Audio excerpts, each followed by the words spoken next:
Hello, मेरा नाम मनोज है। आज हम डेफिनेट इंटीग्रल से रिलेटेड प्रॉपर्टी का प्रॉब्लम पढ़ेंगे। लेकिन इससे पहले हम ये देखेंगे कि कौन कौन से प्रॉपर्टी डेफिनेट इंटीग्रल्स में आते हैं। उस प्रॉपर्टी का इस्तेमाल कर हम different type of definite integrals का प्रॉब्लम सॉल्व करेंगे। तो आइए देखते हैं प्रॉपर्टीज। पहला प्रॉपर्टीज है integral definite integrals f(x) dx equals to होगा integral a to b ft dt। यहाँ हम सब्स्टिट्यूशन मैथड लगा करके x को रिप्लेस कर देंगे t से। यह हमारा पहला प्रॉपर्टी है। दूसरा प्रॉपर्टी है p1 equals to integral a to b f(x) equals to integral minus b to a f(x) dx। इस डिफरेंट इंटीग्रल्स में अगर हम लिमिट्स को इंटरचेंज करते हैं तो ये हमें माइनस साइन देता है, और लिमिट हमारा जहाँ लोअर था वो अपर हो गया और जो अपर था वो हमारा लोअर हो गया माइनस साइन के साथ। ये हमारा दूसरा प्रॉपर्टी है। जब इसको हम ट्रांसपोज करेंगे इस साइड में, लेफ्ट साइड में, तो ये क्या हो जाएगा, इन पार्टिकुलर b और b एलिमिनेट हो जाएगा। ये बच जाएगा लोअर लिमिट a और upper limit integral a to a f(x) dx equals to 0 बच जाएगा। क्योंकि इस इंटीग्रल्स को इस डेफिनेट इंटीग्रल्स को हम ट्रांसपोज करेंगे तो इसका साइन माइनस से प्लस हो जाएगा और ये दोनों जुड़ जाएगा और b एलिमिनेट हो जाएगा, रह जाएगा लोअर लिमिट a और अपर लिमिट a। तो इधर इस साइड बच जाएगा RHS साइड बच जाएगा 0। ये मिलेगा फाइनली हमें। तीसरा है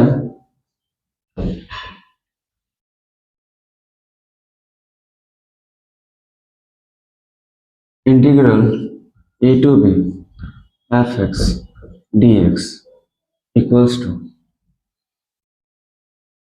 कोई भी डेफिनेट इंटीग्रल्स क्लोज इंटरवल्स में लाई करता है। यहाँ पर लोअर लिमिट a है, अपर लिमिट b है। ये दोनों limit close intervals a b में है, a b क्लोज इंटरवल्स में है। मान लेते हैं कोई c पॉइंट्स है जिसे हम रियल नंबर कहते हैं, इन दोनों इंटरवल्स के बीच में लाई करता है, तो ये एग्जिस्ट करेगा इनके बीच में, a टू b के बीच में c। तो पहली बार हम लिमिट लेंगे a टू c और दूसरी बार लिमिट लेंगे c टू b, तो ये हो जाएगा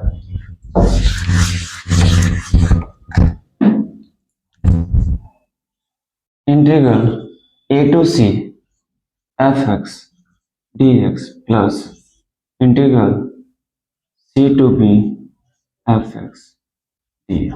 ये हमारा तीसरा प्रॉपर्टी। चौथा प्रॉपर्टी हमारा है integral a to b f(x) dx is equals to integral a to b functions में हम इन दोनों लिमिट्स के सम से माइनस करेंगे इंडिपेंडेंट वेरिएबल x को, dx हो जाएगा। यहां पर आप देख सकते हैं integral a to b f(x) dx है। अब हम नेक्स्ट प्रॉपर्टी में, इस प्रॉपर्टी में लिमिट्स लोअर लिमिट्स a और अपर लिमिट्स b को ऐड कर देंगे और इसमें इंडिपेंडेंट वेरिएबल जो कि हमारा x है उसे सब्ट्रैक्ट कर देंगे। ये हो जाएगा हमारा चौथा प्रॉपर्टी। पांचवा प्रॉपर्टी है हमारा integral 0 to a fx dx is equals to integral 0 to a f, इन दोनों लिमिट्स को सम कर देंगे तो क्या हो जाएगा a minus x D x. यहाँ पर हम इसी का पर्टिकुलर रूप है, इसी का पर्टिकुलर फॉर्म है। यहाँ पर हम लोअर लिमिट 0 और अपर लिमिट a को ऐड कर देंगे तो बचेगा हमारे पास a plus 0 equals to a बचेगा, और उसमें हम माइनस कर देंगे इंडिपेंडेंट वेरिएबल्स x को। ये हमारा फिफ्थ प्रॉपर्टी होगा। सिक्स्थ प्रॉपर्टी है हमारे पास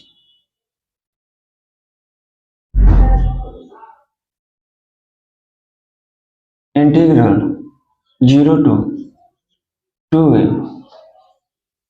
fx dx is equals to integral 0 to a fx dx plus integral 0 to a f 2a minus x dx। ये हमारा पांचवा प्रॉपर्टी है।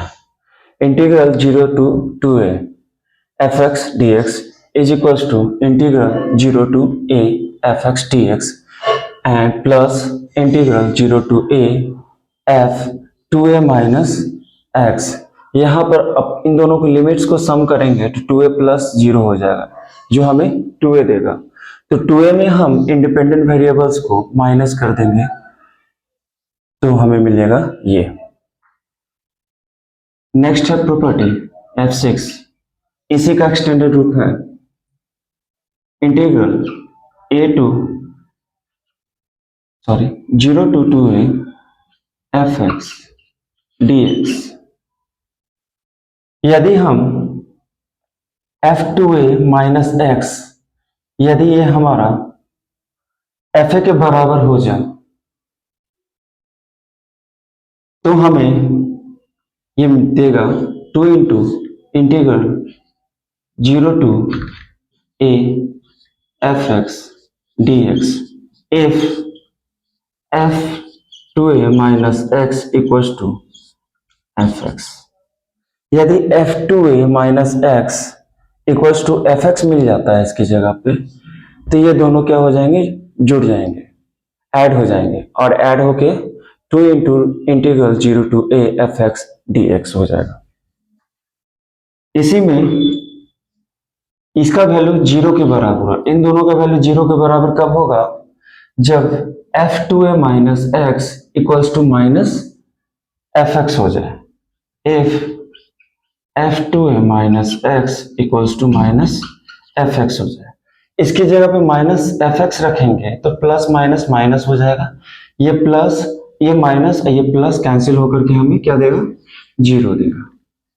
और लास्ट प्रॉपर्टी है हमारा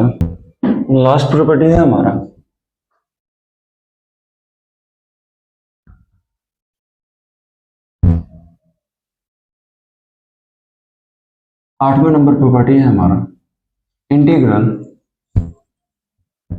0 to minus a to a fx dx। ये हमें देगा, इसका integral lower limit minus a है और अपर लिमिट a है। जब इसको हम सॉल्व करेंगे ना तो इसका इंटीग्रल आएगा हमें ये आएगा, ये कब आएगा, 2 into integral 0 to a fx dx if f is even functions. जब f इवन फंक्शंस हो, यानी कि that is if f minus X equals to fx हमें मिले, तब जाकर के integral minus a to a fx हमें देगा 2 into integral 0 to a fx dx देगा। दूसरा, इसी में ये 0 कब हो जाएगा, यदि एफ ऑड फंक्शंस होगा, यदि एफ ऑड फंक्शंस हो, that means if F minus X equals to minus F X. हम यहाँ पर इसकी जगह पर सपोज कीजिए हम रखते हैं माइनस एक्स, तो अगर ये फंक्शन हमारा ऑड है तो हमें देगा माइनस एफ एक्स, तो यहाँ पर माइनस हो जाएगा, प्लस माइनस माइनस हो जाएगा, ये प्लस और ये माइनस कट करके क्या देगा, जीरो देगा। इसी तरह से ये 2 into integral 0 to A F x D X कब देगा, जब इसकी जगह पे हम एफ माइनस एक्स रखेंगे और एफ माइनस एक्स, एफ जो है हमारा इवन फंक्शन होगा, तो ये हमें देगा एफ एक्स, तो ये भी एफ एक्स और ये भी एफ एक्स, तो ये क्या हो जाएगा, ऐड हो जाएगा, तो देगा हमें क्या 2 into integrals 0 to A F x D X. अब आइए इससे रिलेटेड हम प्रॉब्लम देखते हैं। प्रॉब्लम है हमारा integral 0 to pi by 4 log 1 plus tan x dx। इससे पहले वाले वीडियो में हमने बोला था कि इसके लिए हम एक फंक्शंस फाइंड करेंगे जिसका डेरिवेटिव इंटीग्रांड्स के बराबर होगा। तो आप देख सकते हैं इस फंक्शंस को डिफरेंट इंटीग्रल के प्रॉपर्टी का इस्तेमाल करके सॉल्व करेंगे। तो ये देखते हैं, यहां पर हम प्रॉपर्टी इस्तेमाल करेंगे डिफरेंट इंटीग्रल्स का, प्रॉपर्टी नंबर 5। तो ये हो जाएगा integral 0 to pi by 4 log 1 plus tan pi by 4 minus X bracket में dx। इसमें हमने प्रॉपर्टी नंबर 5 इस्तेमाल किया। प्रॉपर्टी 5 था हमारा integral 0 to A F x D x is equals to integral 0 to A f a minus x D x. इस property का हमने इस्तेमाल किया। आइए इसको सॉल्व करते हैं। 0 टू ए, ये हो जाएगा log 1 प्लस इसका tan a minus tan b का होता है tan a minus tan b by 1 plus tan a tan b। इसी को आगे बढ़ाते हैं, ये हो जाएगा integral 0 to pi by 4 log tan pi by 4 1 होता है, 1 plus tan x by tan pi by 4 1 रखेंगे, सॉरी तो माइनस हो जाएगा, प्लस tan x। इसको सिंप्लीफाई करेंगे, integral 0 to pi by 4 log, इसको एलसीएम लेके मल्टीप्लाई कर देंगे तो हो जाएगा ये 1 plus tan x plus 1 minus tan x by 1 plus tan x। या tan x कैंसिल हो गया,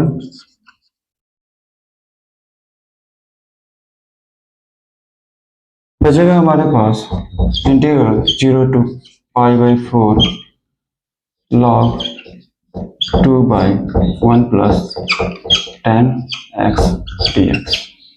log a बाई b होता है log a minus log b, यानी कि a के जगह पे 2 है और b के जगह पे 1 प्लस tan x है dx। ओके, नेक्स्ट में हम क्या करेंगे, दोनों को सेपरेट कर देते हैं।